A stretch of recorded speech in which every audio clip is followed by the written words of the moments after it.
Hey guys, it's Garvin's Garage here, and today we're working on the Raptor 660 that we got, and right now the cooling fan isn't working, so we're going to show you how to fix it.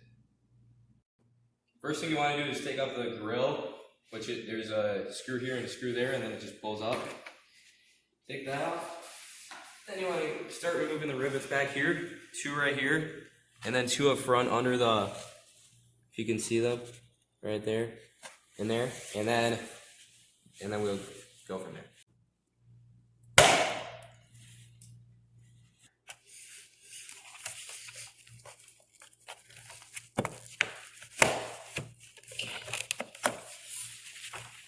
And I'll just pop off the gas cap.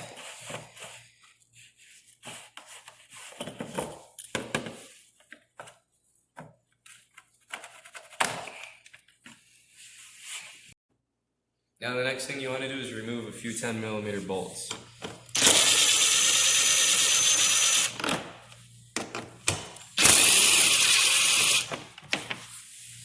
And there's one right here.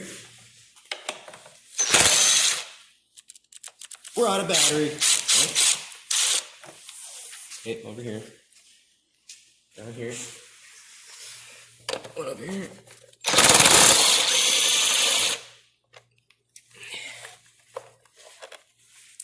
One right here, but there's a screw on the other side. So we can do that later. And this one.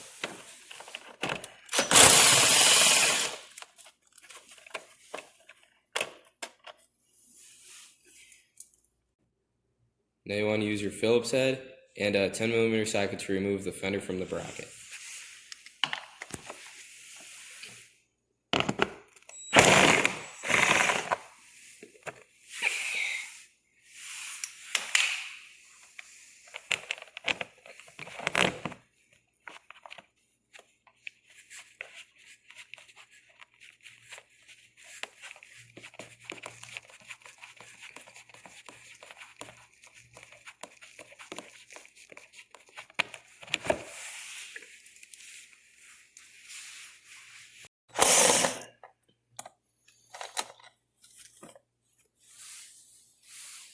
This one's dead. Oh, I thought it was dead.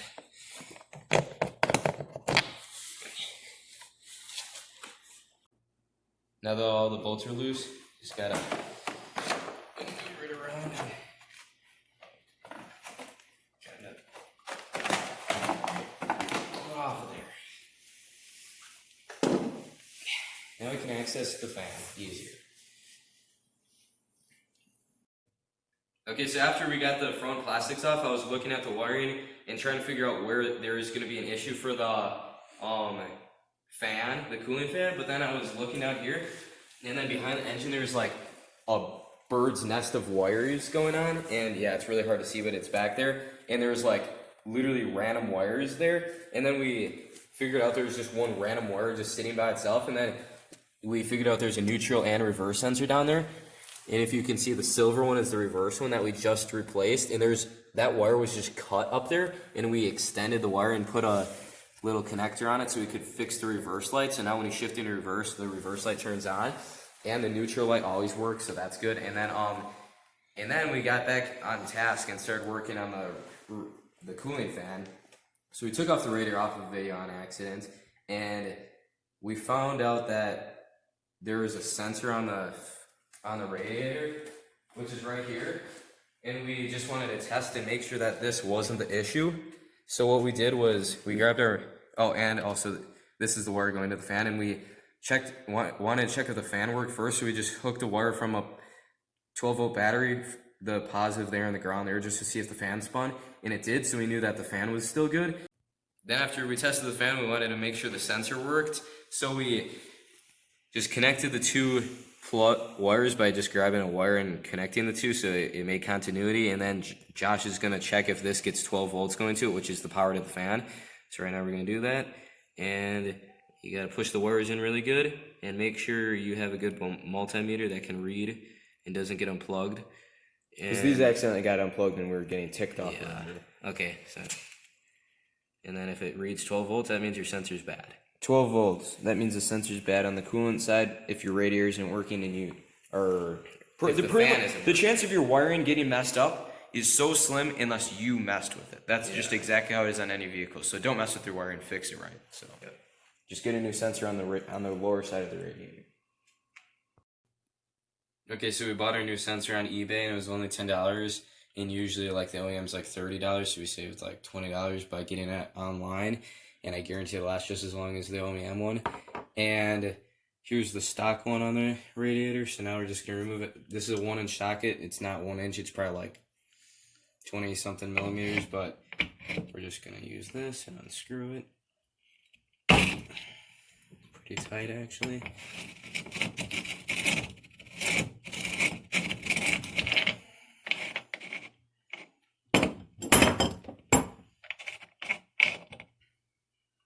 That looks shot.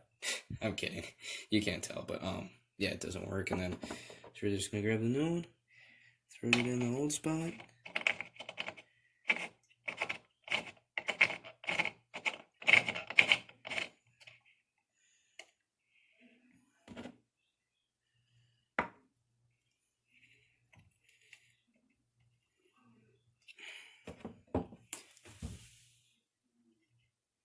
And then just tighten it up. Okay, so the first thing we're gonna do is put this water hose back onto the fan, because we figured out that this runs to the coolant overflow tank. So I think it actually takes coolant and sprays it on the fan. I mean, sprays it on the radiator to help cool it, which is kind of cool. But then you have to refill your coolant often if it uses a lot. So I don't know how that works. But gotta pop that back on. Okay, there. And then plug your sensor wires back into your sensor like that. I don't know if that's on. Oh, no, it wasn't.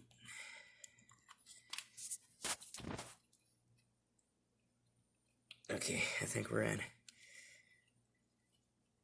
Yep, we're in. Okay, plug that in. And then plug your fan in right here.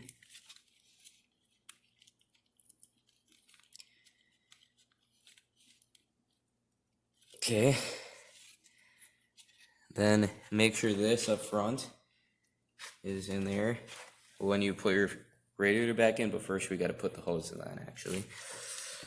So, oh, actually maybe not. Now let's put it back in place first. But this one you kind of gotta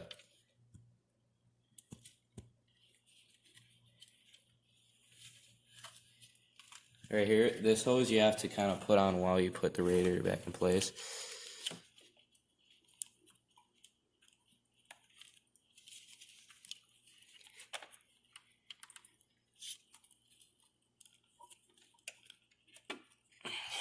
Like that, kind of. Gotta put this back in place. The overflow tube.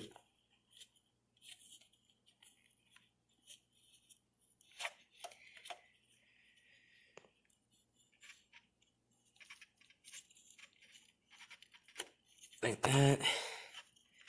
Put the clamp back on just so it doesn't come off super easy. And then put the lower radiator hose back on.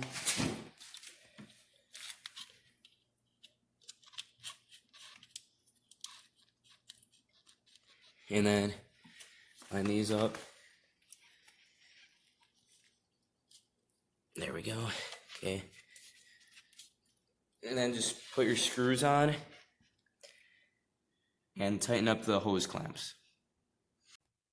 Now once you have everything attached and all the hoses connected and electrical connections connected, you can grab a 10mm socket and your bolts and put them on each side of the radiator. Like this. And just push it down. And same for the other side.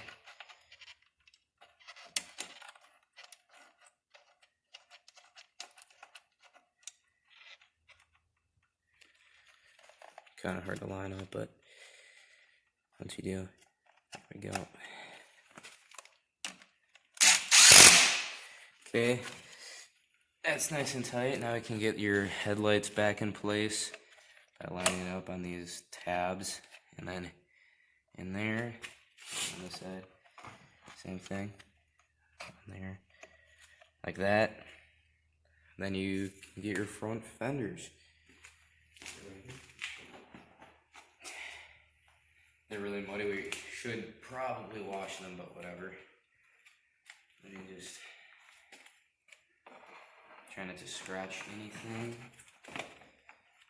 Kind of hard.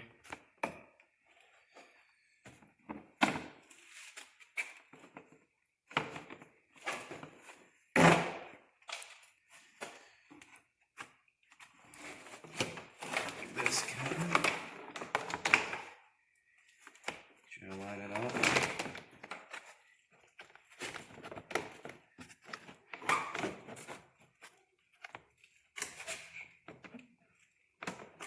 Something like that. Oh. Okay.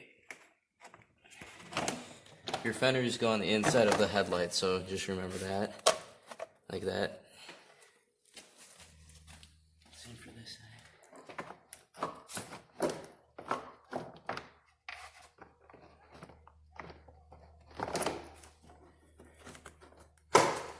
There we go. And then we're gonna get to putting on all the bolts on. Now we're gonna put on this plastic piece. So you gotta unscrew the gas tank cover, gas cap, and slide this into place. And make sure these tabs are in there, but don't break them. And I think he broke this one already. Yeah. Okay. Then put these here.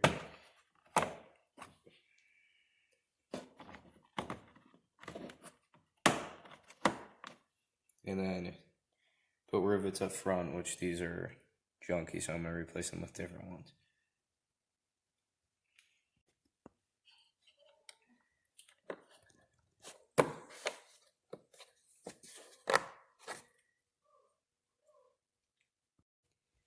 Now you want to fill it with coolant, so take off your radiator cap.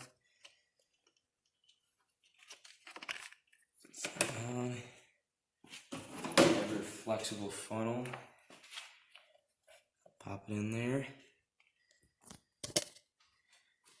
Grab your coolant.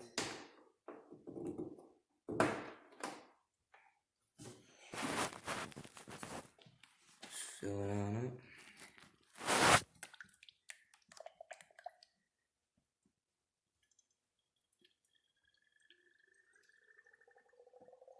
By lining up all the tabs.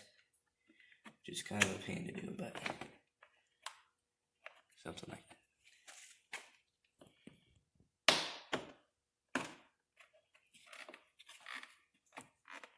And then just put the 2 screws in right there.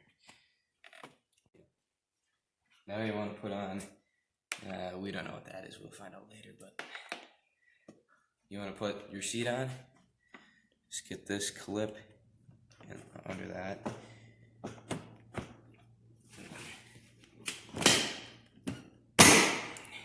Now this ATV is ready to go. That's it for Darwin's Garage. Click here to subscribe and click here to watch the last video.